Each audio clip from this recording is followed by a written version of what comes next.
You know that. I dug into my breast pocket and pulled out a silver cigarette case, taking one out and lighting it. Tossing my lighter down on the table, I focused straight ahead of me, knowing my father was watching me through the swirls of smoke. He was weighing his words, deciding if it would be worth his energy to chide me. I blew out the smoke, biting back the smile tugging at my mouth. The day I graduated from law school last spring was the day I stopped letting him push me around. I had my degree, and I had the upper hand.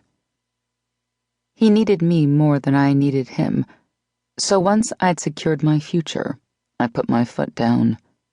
He'd bullied me into taking up the law, which, even though I found little enjoyment in it, I was actually adept in it, and my forced marriage to Maddie was already hanging on by a thread. She was as unhappy as I was, and our son was the glue. As much as I loved her, it was only a matter of time. The waitress set down my drink, Glendronach, neat, and disappeared. "How's the kid?" my father asked. I smiled, my son's sweet face flashing in my head. "Perfect," I replied. "He came out of the womb with a smile, and I don't think he's stopped since. He's strong." My father nodded, eyeing me. "He needs brothers." "He needs a father," I shot back, blowing out smoke and hating the dirt taste in my mouth. "You know I hate smoking." "I know," I replied. "Is there anything else you wanted to ask me tonight, other than about my child?" He sighed, probably annoyed that I wasn't playing along. "And Madeline?"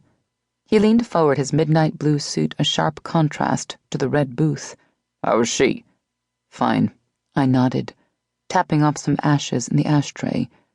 "Probably busy redecorating. She already has a kid and Mommy and me swimming and Gymboree. She's a good woman." He leaned back, looking at me pointedly. I fisted my fingers, accidentally snapping the cigarette in half. "You don't have to tell me that. I know my wife better than you." Maddie was my best friend, or rather she used to be. We grew up in the same circles, were thrown together at social functions growing up, and were even encouraged to attend the same university. Lucky for our parents, we hit it off and always kept in touch when we were separated.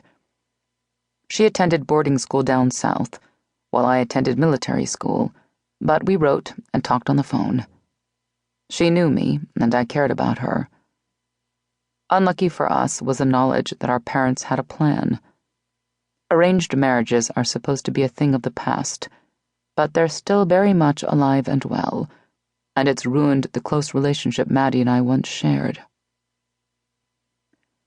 The stress of forcing myself to make love to someone I didn't think about like that was killing me. She was still trying, but I'd shut down, and it killed me to hurt her.